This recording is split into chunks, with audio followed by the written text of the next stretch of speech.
Bienvenue dans ce troisième tutoriel. Dans ce tutoriel, nous allons voir comment nous ajoutons un article et comment nous pouvons modifier un article. Alors, nous voici dans le tableau de bord du blog exemple d'un blog. Pour ajouter un article, il y a deux façons.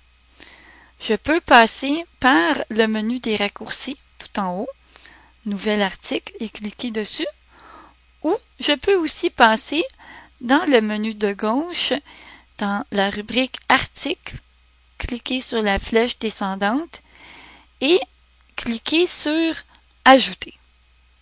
Cliquons sur ajouter.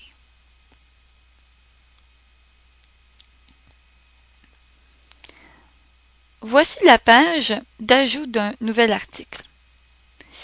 Vous retrouvez en haut un champ pour entrer le titre de votre article. Ici, nous allons écrire le titre Test 1. Ici, vous voyez la boîte de texte. La boîte de texte ressemble un petit peu à l'interface d'un traitement de texte courant. Vous retrouvez plusieurs fonctions similaires à un traitement de texte comme Word. Par exemple, si vous voulez voir l'ensemble des boutons qui vous sont disponibles dans le traitement de texte, vous devez cliquer sur le dernier bouton ici, Afficher, cacher les options avancées. Cliquez une fois sur ce bouton. Et voilà, l'ensemble des options vous sont offertes.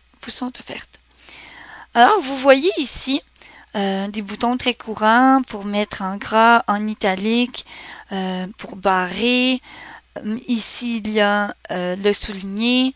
Vous pouvez faire des listes à puces, des listes numérotées. Vous voyez ici pour aligner à gauche, aligner, que ce soit centré, que le texte soit à droite et ici en bas qu'il soit justifié. Donc, vous voyez, il y a plusieurs options que vous pouvez utiliser. Rentrons un peu de texte pour tester cet environnement.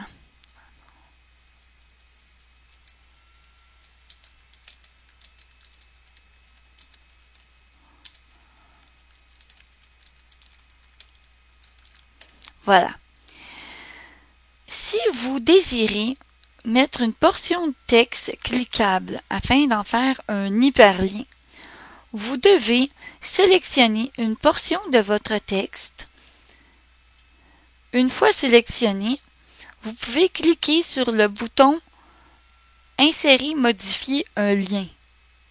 Cliquez une fois dessus et une petite fenêtre apparaîtra. Vous avez ici un lien URL du lien. Dans cette URL, dans ce champ, vous devez rentrer votre URL. Alors ici, je vais faire un lien vers google.ca. La cible, c'est pour dire où votre hyperlien va s'ouvrir. Vous pouvez choisir qu'il s'ouvre dans la fenêtre courante ou dans une nouvelle fenêtre. Vous pouvez même mettre un titre à votre hyperlien. Une fois que le tout est configuré, cliquez sur le bouton « Insérer ». Vous voyez, un hyperlien est apparu. Vous pouvez aussi, si vous êtes plus habile et plus à l'aise à saisir votre texte dans Word, vous pouvez copier-coller votre texte à l'intérieur de cette boîte. Pour ce faire, vous devez par contre utiliser le bouton « Coller du texte Word ».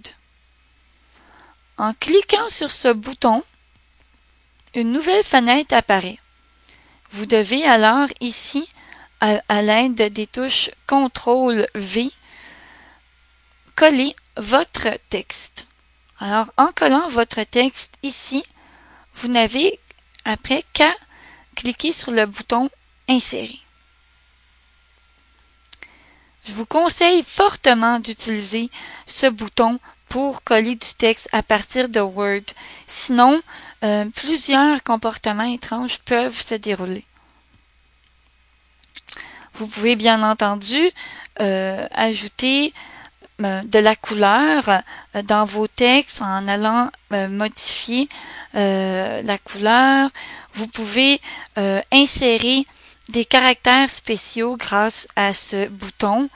Donc, si vous avez besoin de caractères que vous ne retrouvez pas sur votre clavier, vous pouvez les retrouver ici. Vous pouvez aussi retrouver les fameux boutons annulés si vous avez fait une action qui n'était pas souhaitable. Si vous êtes un peu plus à l'aise avec le web, vous pouvez même vous servir du bouton HTML ici, l'onglet HTML.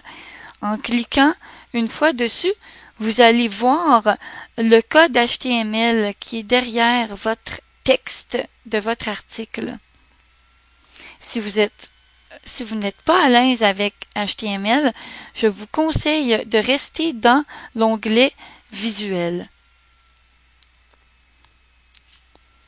À droite, vous retrouvez plusieurs rubriques importantes.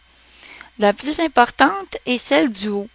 Dans la rubrique Publier, vous pouvez soit choisir l'état. Alors, l'état par défaut est en mode brouillon. Alors, vous pouvez choisir que ce soit dans un autre mode. Vous pouvez même décider de la visibilité de votre article si vous voulez le mettre privé, qu'il ne soit pas visible par les navigateurs, par les utilisateurs du web. Vous pouvez cocher cette case, mettre votre article en mode privé. Vous pouvez même décider de la date et de l'heure de publication de votre article en cliquant sur date de publication ici. Vous pouvez en tout temps voir un aperçu de votre article. Alors en cliquant sur le bouton aperçu, un nouvel onglet s'ouvre et on voit ici un aperçu de ce que je suis en train d'écrire. Le bouton le plus important est ici, le bouton bleu, mettre à jour l'article, c'est ce qui va déterminer sa publication. Il y a d'autres fonctions intéressantes dans la page de l'article. Je vous invite à les parcourir. Mais ce sont des options avancées, donc si vous ne vous sentez pas à l'aise avec ces options, je vous conseille tout simplement de vous abstenir. Par contre, une option intéressante est dans la boîte discussion où vous pouvez déterminer, vous pouvez autoriser les visiteurs à publier des commentaires sur votre article. Je vous conseille de garder ces deux cases cochées en tout temps. Cela met fin au tutoriel pour faire un nouvel article. Je vous remercie.